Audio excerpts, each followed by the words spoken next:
everybody, and welcome to the Aggieville Alleycats podcast. Look, I'm rain, shine, or anything in between. We're here to deliver to you the Kansas State sporting news that you so love. I'm Ace Edwards, right alongside Connor Balthazar. And once again, yes, we are a day late on this. I was spending Sunday up in Kansas City, and yes, I did brave the roads to make it back to Topeka on this snowy Monday morning. That was one of the worst experiences I ever had, and I would not wish that upon anyone. Hopefully the roads are better when this releases. I may just release it tonight. I may release it tomorrow morning. Who's to say? We don't have a preview to do for this week, so whatever. But full disclosure, I have very little to say about this game. K-State walks away victorious 24-14, separated a little bit late. I mean, to me, this was a game where I wish we would have shown a lot more. Just in general, but the first half I thought was dreadful from top to bottom. I thought it was just a dreadful, horrendous performance, except for a little bit on the defense. I think the defense was fine in the first half. I think they were fine in the second half as well. But, normally we go through this and what did we learn? What did this K-State team show us? That's already harder to do when you're at the end of the season. And then you just get, I don't want to call it the Oklahoma State game 2.0 because it's not. But, I just don't think that there's much to glean. Yeah, this definitely was nowhere near as bad as the Oklahoma State game in terms of effort. The first half was pretty rough outside of the very first drive. But the second half I thought was a bit better. Defensively, we played fine the whole game, but that's not saying a lot because this is not a very good Colorado team, and they were not motivated at all, and they were not playing their top quarterback. So really this was Omarion Miller having the quietest 121-yard game ever, and Caden Salter getting some broken play scrambles for decent chunks of yardage. And that was about all that Colorado did offensively. K-State's defense, their job in this game was get in the way pretty much, and they did that effectively. I can't really say much more about them other than that, I guess. Tackling wasn't great at times, but that's nothing unusual, I guess. Tackling's been pretty spotty for a while. But yeah, offensively, I think is kind of where more of the concerns lay. Yeah.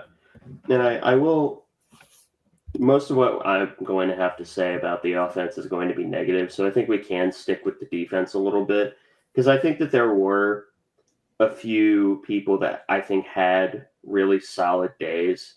Donovan McIntosh not really being one of them, despite getting a punt return. Was an interception that was functionally a punt return. Other than that, he had a very up and down day. But then again, broken play scrambles, that's just going to happen. Ryan Davis gets 2 sacks on the day. And I will stand by the fact that Ryan Davis did have a good season. And I think that this is more indicative of who Ryan Davis is.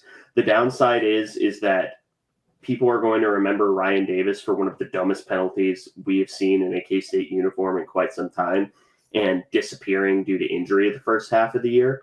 But I really do think that this is more indicative of the Ryan Davis that we're going to get.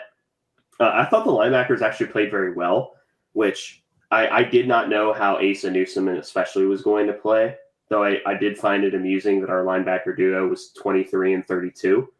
That did make me chuckle a little bit, but I thought Asa especially had himself a pretty solid day. Dez was fine. Other than that, I don't think there are any notable performances, but I do think that there are pieces there.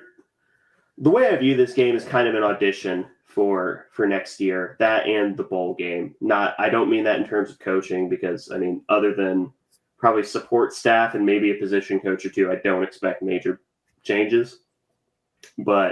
And we can debate whether or not that should happen or not, but that's an episode for a different day.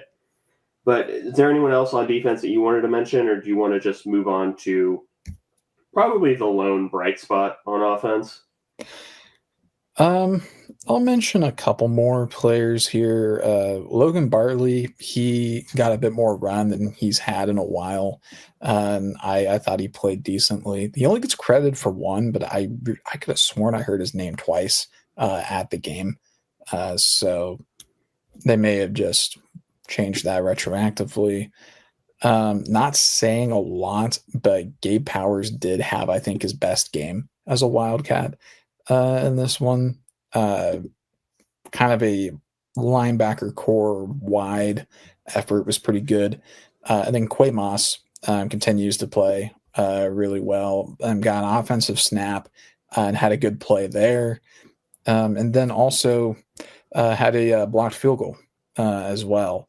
And then shout out to Ralph Ortiz for being so effective as a punt block attempt to actually overrun the punt block. And I've never seen that happen before. Yeah. So he really just eviscerated the punter and like tipped the ball, which, I had not seen that either. In the moment, I thought it was going to be a roughing the punter call, but then they showed the replay. He really did just barely brush it with his fingers. Yeah, so shout out to Ralph Ortiz and Quay Moss for some special teams plays. No blunders this game on special teams that I recall. Simon McClannon had a couple of really nice punts as well. I think he averaged somewhere in the 50-yard-ish range. No, it was 51.3. He averaged with the long of 62, 2 in the 20. 250-plus yard punts. So nice showing there. Funny kind of how down the stretch of the year, special teams has actually been kind of reliable for K-State. It's weird to say, given how everyone has very big feelings about Nate Katzer, which I do think can be warranted. But Luis Rodriguez was a fantastic find to replace an injured Cub Patton. McClannon was very inconsistent, but when he was good, he was really good and was typically really solid on kickoffs as well. Our return units were really like the only major questions, and we didn't have any problems with those this game, really. So now I'm going to let you open for what I think is the best offensive performance, because I think you and I are okay. I think I might be very slightly happier about it than you, but I mean, both of us have always been big believers in this player, and it's just very nice to see the light switch flip for him. Yeah, and that's Joe Jackson, of course, who in these last 2 weeks of the season has I think has almost doubled his yardage totals for the season. So he's over 900 yards at this point. And in this game, he went for 142 and 3 touchdowns, averaging 5.5 a carry with a long of 27. So we still have plenty of plays offensively where he kind of slammed to the back of the line and we didn't get a lot of push. But there was still a lot of plays where he was making things happen on his own, including a lot of yards after contact as well. So I was very happy with Joe Jackson. PFF wasn't so happy with him. They only gave him a 63.9, a 64.3 run grade, but I'm becoming more and more dubious of their actual grades every week. I think they're much more useful for stat tracking as opposed to their actual grades, which are just highly subjective. But Joe Jackson was awesome in this game. His touchdown in the fourth quarter to put the game out of reach for good. That was really an incredible effort play. The one that should go in the career highlight reel for him. I mean, that was not something I was expecting him to be able to do. And I think that not a lot of players at this stage in the season, with how the season's gone, would have been willing to put in that much effort to try and make that happen, especially because we could have just kept running clock. But he deserves a major shout out for how he's played these last few weeks and also the offensive line in tandem with Joe Jackson should get a shout out for really stepping up as well. I mean, that's kind of been a group effort between Joe Jackson and the line on getting the run game more consistent. Yeah. And what I will say is, and this, we can use this as a transition at the very end of it to talking about the play calling. Joe Jackson is not a zone running back. That is not who he is at this point of his career. And honestly, I'm not sure that he ever will be. Whereas, because there are different types of vision for a running back. We tend to talk about it as holistically, a running back has good vision, and that typically translates to both zone and power/gap schemes. Those technically are two distinct skill sets. It's just very difficult that you divorce the two, and it's even more rare that you have someone who is better as a true gap runner than they are as a zone runner. So if you want an NFL comparison, like Raheem Mostert is someone who really can only work in a zone scheme because that's the thing he's best at reading. It is extremely difficult for me to think of a running back that really has the best vision trait when it comes to power running. But Joe Jackson might just be that guy where I'm struggling how to word this because there's the way that I want to word it can come off as like really not necessarily condescending, but whenever he knows what hole to hit, like that play is designed to go there, he's going to hit it, break a tackle, and then more adjust angles. But whenever he has to kind of think about it a little bit more, and with zone running, he's not doing it as well. So we saw this even in last week against Utah, where a lot of the gap runs were infinitely more successful with Joe Jackson. And then we decided in the first half, hey, let's just do a bunch of zone running. Oh, it's not working? Crazy. And then Joe Jackson's best runs were, again, counter plays and power, which I think that's just going to be his skill set. So for future play calling purposes, I do think that, maybe Antonio Martin's the zone guy, though I'd prefer it to be Devon Rice, maybe Money Elston. But yeah, Joe Jackson's an infinitely better gap power runner, both in terms of vision, and I think it just fits his skill set better because he's always been a more open field speed kind of guy, which normally you associate with zone, but he's shown that he has requisite power, which again was a big question for him. Which goes back to the play calling, because not only in this game, but throughout the entire year, why weren't we using Joe Jackson? Let's just keep it to this game. Why did we insist on square peg, round hole, Joe Jackson zone runner in the first half?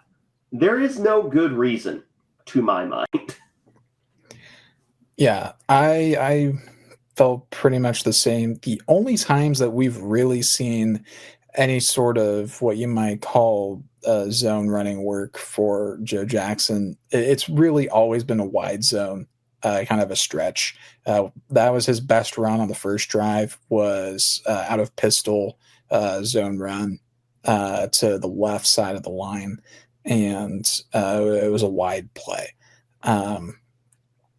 That was by far his most effective run of the game, or at least of that drive, because like you said, like to kind of start the game, we were like, it was just zone, and it just was not working. And we adjusted, but I think you're correct in asking.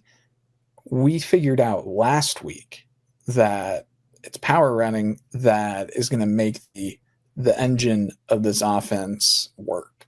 Like that's what's going to help us reach our highest potential as an offense is power run.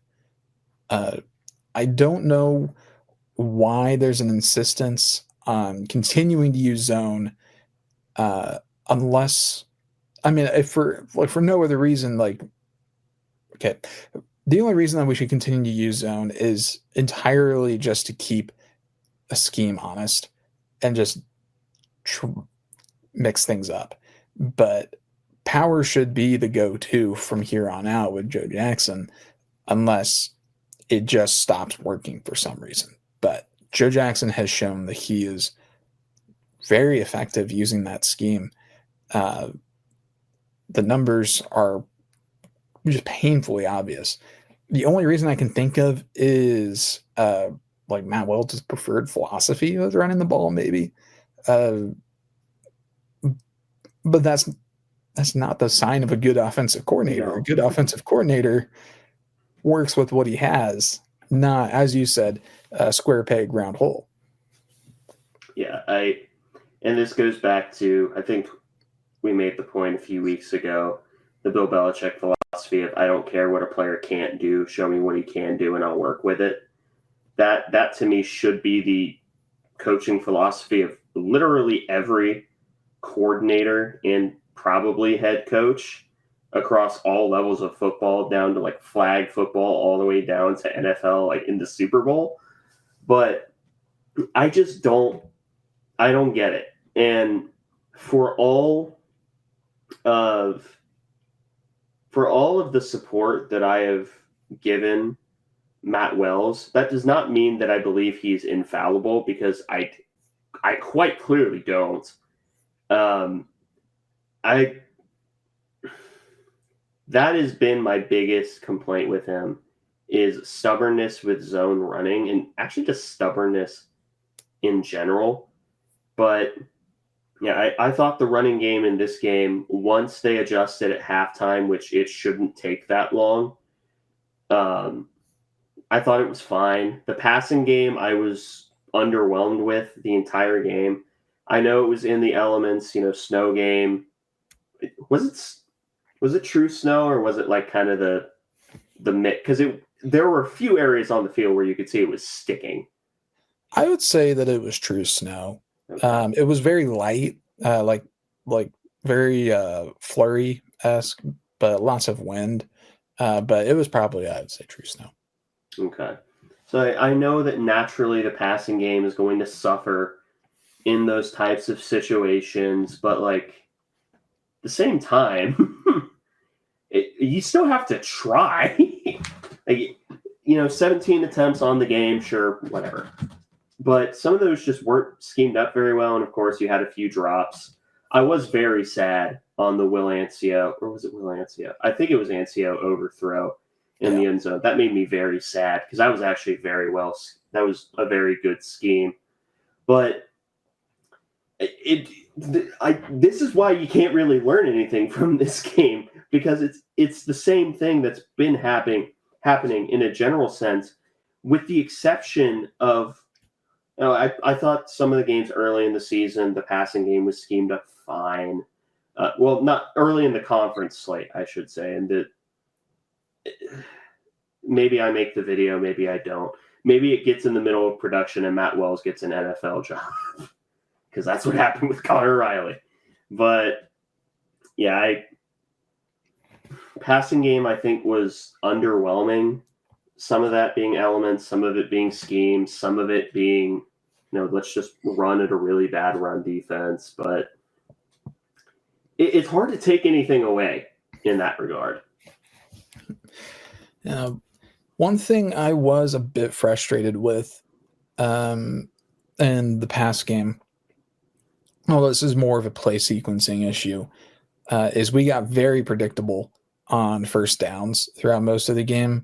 I get that running on first down is like Like that's just typically what's going to happen, especially in a game in the elements.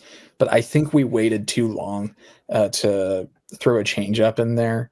Will Swanson, that little kind of just flat route to him was kind of that changeup that we finally threw, and he got a big gain for that, which I was happy with. That was a good call. But I do think that we left some drives on the table that we maybe could have done more with, or kind of left some first downs on the table with, instead of I'm trying to throw a change up here and there with the pass game rather than the run. We were kind of, I think, kind of spamming the run a little bit too much. That's not to say that, we should go, drop back 4 verts on first down, but I wouldn't have minded some simple, shorter stuff here and there on early downs, just to get a little honesty out of the defense. Because when we did pass on first down, which wasn't super often, it did seem to work. But I don't know, just overall, continued kind of dismay with the offense. The running game, we got it figured out, but I was really left feeling mostly disappointed with the offensive output against a very bad defense. So, and again, some of that may have just been elements. It was violently cold at that game. So, like, I get it. Like, the body just does not work as efficiently when it's cold. And that's probably part of it. So, but at the same time, I was expecting a bit more from the offense in this game. Let me tell you what I wasn't expecting. I expected us to drop the Blake Quake package the first time after it didn't work. Listen, I really like Blake Barnett. I really do. I think he has the potential to be a really good quarterback for K-State. And I do think that he has the potential to be a really, really good running quarterback. For the love of God, please stop using him exclusively as the Wildcat quarterback, because he is not a running back. If you have a Wildcat quarterback, you need to have him either be a true, like, good power runner. So honestly, if you're going to use a Wildcat quarterback, use Joe Jackson. He's right there. But if you are going to use a running quarterback, you have to keep in mind that he's still a quarterback. You have to have him throw the ball at some point. Otherwise, everyone's just going to collapse down immediately. And, I'm very high on Blake Barnett as a runner. He doesn't have running back vision. And he shouldn't, because he's a damn quarterback. Like, there is like a handful of quarterbacks, maybe, that I can think of that have true, like, running back vision. If they end up as NFL guys, you're like Lamar Jackson, Michael Vick. Kyler Murray on, like, a really good day, which who knows when Kyler Murray is going to have a good day. But stop with the Blake Quake package. Like, I get it. Blake probably wants to play. I want Blake to play. Have him throw the damn football. Yeah, that's kind of where I'm at with that package as well. I mean, I was very excited to see it when we deployed it against UCF for the first time. But I'm at that point as well, because back when we played that game, that was something we talked about, was, setting up the change up with that formation eventually, which is, have him throw the ball out of that formation at some point, or like run a toss to Avery. But we continue to not do that when we run that formation and that personnel group.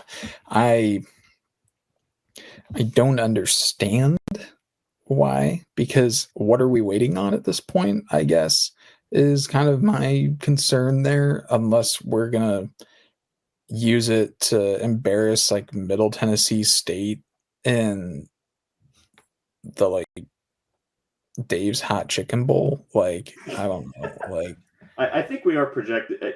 I think the projection is, God help us, either the Liberty Bowl or the Independence Bowl, I think, are the two leaders in the clubhouse right now. I'd go fish. I don't want to go to the Liberty Bowl. Yeah, draw 4 on that one. But yeah, I'm curious to see if we end up using Blake as a passer out of that formation, because we haven't seen him throw the ball in a game before. But yeah, that's another concern, I guess, that we can levy and add it to the list, I suppose, at this point. But I have no hope that we're going to make any substantive changes to the offensive staff.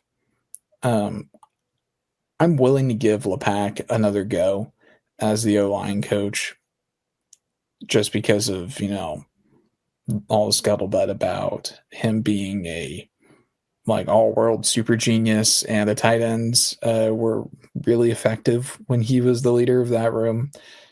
So I'm willing to give him another shot on the O-line, but I know we've had this discussion before, so I won't beat it.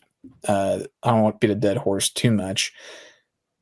But I know it's not great for quarterback development, for 4 OCs in 4 years, but I question the benefits against the cons with keeping a bad OC who we verifiably know is bad at this point, versus at the very least trying to get a good one. I don't know. Maybe Avery really likes Matt Wells, and I don't know why, but I don't know, man.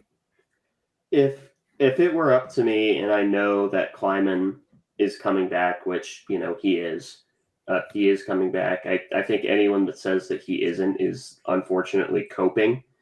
But to me, on both sides of the ball, the only ones that I wouldn't be terrified to lose anyone, but the only ones that I definitively really want to keep, I do want to keep Kleinerman as the DC. I think that he's again found himself to be underrated despite some bad performances. Matthew Middleton, I think he might be one of the most underrated pieces of the staff right now, just because he's recruiting wide receiver very well. And I think that you give him one more year and you will see the skill sets that he's recruited sort of pop up a little more. That's basically me saying that I'm very high on JSD and Larry Porter as well. Lepak, I'd be fine if he's back. Buddy Wyatt, I actually do want back. Everyone else on the defensive staff, take it or leave it. Everyone else on the offensive staff, take it or leave it. But so it ends up being the ones I want back are Kleinerman, Middleton, and Lepak. There's only one person that I immediately think of that I will be mad if he is still on staff next year. And unfortunately, it's the one that I think is still going to be on staff next year, and that's Luke Wells. The regression of the tight end room is horrendous in a way that can really only come down to coaching. Yeah, I mean, they definitely had some shortcomings last year, to be sure. But I feel like really across the board, they did get worse. Garrett Oakley didn't really take the step, at least as big of a step as we were hoping. I mean, he still had a good season, and is still going to go down as a decorated K-State tight end. I mean, he had 38 catches this year to 22 last year, shade under 400 yards, and 6 touchdowns. But outside of him, most everyone kind of either made lateral moves or took steps back. And that I thought was pretty disappointing. Willancio didn't take the step that we were quite hoping for, although he should have had one more. touchdown catch, just a little high on that throw in this past game. Obviously, I think the one that people are going to latch onto is Lincoln Cure not having a major breakout season. That doesn't really bother me much. If you look at like the highly rated tight ends from last year's class, most of them actually did worse as true freshmen than Lincoln Cure. Many of them didn't record stats at all. So at every level of football, tight end is one of the hardest positions to adjust to the next level. And it's prevalent in the NFL, but I think we kind of sweep that narrative under the rug a little bit in college football. Like that's a huge change for those guys as well. So next year's kind of, I think, going to be there to look for Lincoln Cure, assuming he's still here. But outside of that, and if I, not to cut you off, but I will say that Lincoln Cure didn't play tight end this year. Lincoln Cure played flex, like as a flex piece. So I think that is very much a let's get the 5-star on. This is not me trying to disparage Lincoln Cure. I think Lincoln Cure has the potential to be an amazing player at K-State, and I think that next year he'll take a massive jump. However, the way that he was used screamed to me, let's get the 5-star on the field. He did not have a position. He was not playing tight end, and this was an offense that, for better and for worse, really liked its 2 tight end sets and using them in weird and kind of wacky ways, which, I mean, that is kind of one thing that I really like about the Wells offense was how they use tight ends, which makes me think it's more of a Kleiman thing because I've always really liked how they've used tight ends. But like he was not playing tight end this year. So he wasn't playing the most difficult position. He wasn't playing a position at all. And it's very difficult to scheme around a position that doesn't exist. That is true. Yeah. I mean, a majority of his snaps, if not all of them, came as effectively a blocking wide receiver this season. So, unfortunate, but yeah, this group, it really feels like outside of maybe Garrett Oakley, who was already on a major upward trend last year anyways, feels like no one really took the next step in their development. Oakley, I think volume increased for him, but it didn't feel like for the most part he was a significantly different player, or at the very least it didn't feel like Luke Wells was responsible for it, I guess is maybe the way to put it. But yeah, I wouldn't mind seeing him go, but yeah, it's the Wells brothers. I imagine it is an all or nothing assumption there. So yeah, the first portal entry happened. The third portal entry technically happened. JB Price hit the portal. If you would have told me that a few years ago, I would have been sad. And then I remembered that Quay Moss was getting more running back snaps than he did this year. I wasn't sad about it anymore. Now we're just kind of in see what happens mode.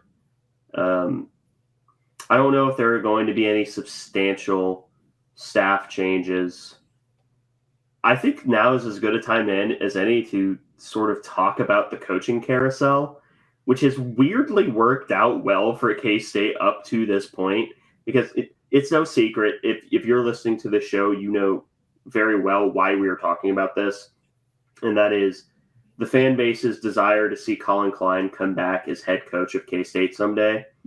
And there were worries this year that a job would open up that K-State would not be able to pry him away from if he took it. Pretty much all of those jobs have been taken. And it's looking increasingly like, just looking at what jobs are available, that if Colin Klein is not at Texas A&M next year, he's coaching a group of 5 team. Because Florida is going to be filled up. Auburn is going to be filled up. Ole Miss just announced that they're going to hire from within. LSU's taken up. Arkansas fans are upset because they hired the Memphis coach. Drinkwitz got locked up at Missouri. Eric Morris is going to Oklahoma State, which, by the way, I actually really like that hire for Oklahoma State. And I like Oklahoma State in general. I've talked about it several times. I kind of view K-State and Oklahoma State as kindred spirits. So I actually quite like that hire for them. The only jobs that, like big name jobs that are still available are like Penn State, whose Happy Valley may not exist. Like someone would find the nuclear codes and destroy Happy Valley if Penn State hired Colin Klein. So like the options are, a G5 job for him. And I am very confident that K-State could yank Colin Klein away from any G5 job. So the worst case scenario kind of didn't come to pass for K-State in a weird way that I now I'm fine with Kleiman staying another year, because the proposition is no longer Colin Klein or Chris Kleiman. It is another year of Chris Kleiman and then Colin Klein afterwards. Yeah. As of the time of recording, Kentucky hasn't filled their vacancy yet. So I guess that's one to watch. Penn State, pretty close to getting Kalani Sitake at the time of recording. So weird. I know. That's like the weirdest culture fit I've ever seen. Because Sitake he's a BYU grad. He is a member of the LDS Church. So Sitake is like a BYU guy, like through and through. So not only do I guess I can see where Penn State's coming from and wanting like a culture shift, and Sitake I think is kind of seen as like an old school coach with like new school mannerisms.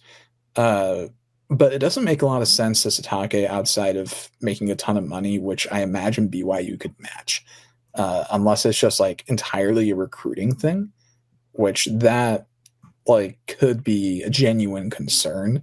Like if Sitake wants to like, or thinks he can go and win a national championship. But I guess the flip side is a lot of coaches have passed on Penn State up to this point, which I think is really interesting.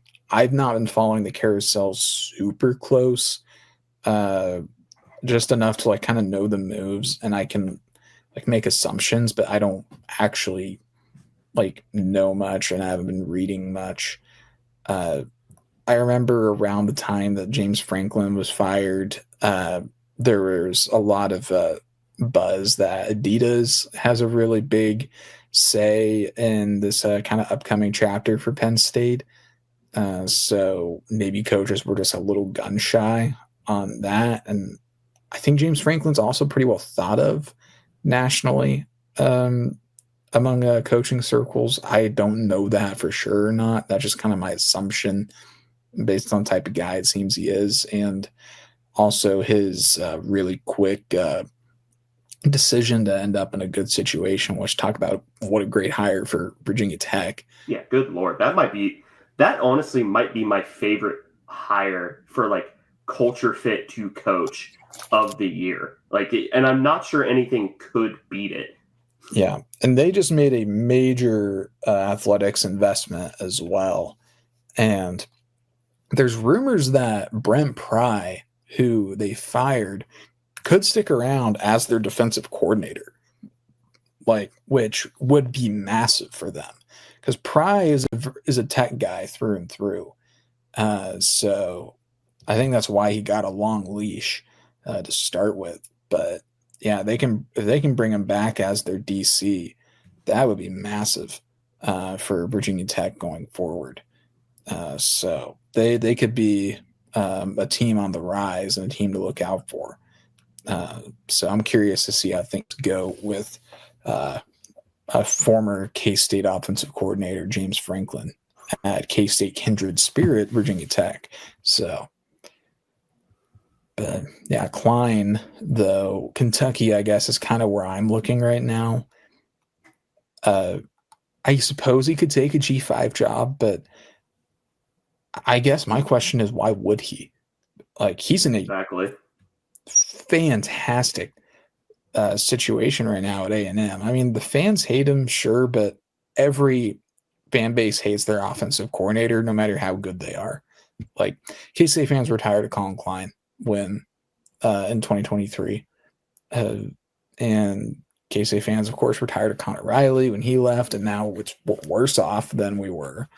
A&M fans, they're 11-1, and they despise Colin Klein, and they have a great offense with some great weapons. That is a good football team, and they do not like their OC. So it's a lose-lose proposition anywhere. But I don't really think there's much. There's a good incentive for Klein to really go be the head coach at a G5 right now. He's gonna take a pay cut probably to do it. Gonna have way fewer resources. The only reason to do it would be for a challenge, and I guess to like get some experience like leading a program. But I don't know if that's enough to draw him away from what he's currently doing. And people go from a coordinator to power conference head coach. Not like it's not like an unheard story to do that. So I don't know. I'm not sold on the idea that he's going to take a group of 5 job. But I guess if he really wants to be a head coach and really wants the experience and thinks that's going to help him, then maybe. But Colorado State just got filled, and I think that was far and away the top candidate for him. Like Tulane, I guess, but that feels weird, right? I think Tulane is going to probably just hire Billy Napier. Might as well just pull off a trade there. Like, yeah, Tulane gets John Summerall, or Tulane gets Billy Napier, and then Florida gets John Summerall, which I think it fascinates me. Like this is a complete aside, and we can leave off after we finish on the Colin Klein note. But I do think that it is fascinating to watch some fan bases like get in what is a objectively good hire and then just like want to crucify their AD. Like John Summerall, Florida fans hate the John Summerall hire, and I don't get it. I don't get that either. They despise that hire because they view him as Billy Napier 2.0, not realizing that Louisiana Tech was in, or was it Louisiana? I think it was ULL, was in a it wasn't in a much better state, but it was in a similar-ish standing in the world to Tulane. And I feel like John Summerall sort of elevated Tulane even further. Plus, he has a lot of Alabama recruiting chops. He has SEC experience. He played there. I don't get it. The Arkansas being upset about the Memphis hire, I understand. But that was a crazy hire to just kind of throw out there, amidst all the Lane Kiffin stuff, which is just ridiculous. But yeah, that's a rough hire. They had a protest. I mean, it wasn't a big one, but they had a protest. The 30 for 30 on Kiffin's Odyssey is going to go crazy in 10 years. Yeah, that I'm glad that it's taking eyeballs away from us being mid, I guess, but it's not like there's a lot of eyeballs on that anyways, but I don't know. Man, what a crappy situation and crappy move too by Kiffin. I don't know. I would not feel comfortable with that dude as the head coach of K-State. Not that that would ever happen, but I wouldn't feel comfortable for a flat second. No, absolutely not. But point being, now that there's a maybe 2 or 3% chance that Kleiman sticking around this year costs K-State Colin Klein. And because of that reason, I've sort of relaxed a lot in terms of, this kind of needs to be, Kleiman needs to make a decision about his future. And now because it is looking like he is going to be back. I mean, almost certainly is going to be back. And now that there isn't that trade-off there, I'm fine with it, mostly because my concern was opportunity cost. Because I do think that this year is an anomaly. For whatever reason, I don't think that Kleiman in a normal year is going to be below like 8-4. I have no idea what actually happened this year, other than some teams overperforming and in a lot of ways K-State underperforming, just in terms of execution, sometimes in play calling. But I do think that this year is an anomaly, and I'm not a sky is falling person, because I don't think that Kleiman is going to like nuke the program in ways that people seem to believe. I don't think that he's capable of elevating it to an insane degree anymore, just because I don't think that he's cut out for this era of college football. But I don't think that he is going to nuke the K-State football prospects for like the next decade. I don't think he's capable of doing that. And I don't think that he would let himself do that. I think that of many things, he is self-aware. Yeah. Yeah. I'm glad that we don't have to, well, we still can, but the chances of Klein being gone forever this cycle are much lower now. But and there's always time for more craziness until, the last job is filled. And even then there can always be something even crazier that happens. So I don't know, still going to worry about it, but yeah, I'm definitely fully ready for next year to kind of be the last one with Kleiman. I was honestly more bothered by his press conference this week than last week. But I don't want to do a whole another dissection of that. I just don't have the energy to do that. I don't have the desire to do that either. Yeah. So maybe we can sometime, but not right now. Like, I just need to let this season go to bed for a little while. Perhaps forever. Anyway, do you have any final notes about this game? Nope, nothing else. All right. Well, if that's the case, thank you all for listening to this episode of the Aggieville Alleycats podcast. If you want to follow or contact the show, you can follow us just about anywhere at Aggieville Alleycats. And if you want to email us, we're AggievilleAlleycats@gmail.com. If you want to follow us on a more personal note, I am at ACEdwards00. I'm at Connor Baltzor, capital C, capital B. And if you want to support the show financially, please be sure to check out the official Aggieville Alleycats merch store. Link found in our podcast and Twitter bio. But most importantly, thank you all for listening to this episode of the Aggieville Alleycats podcast. Where come rain, shine, or anything in between, we're here to deliver to you the Kansas State sporting news that you so love. Stay safe, Alleycats.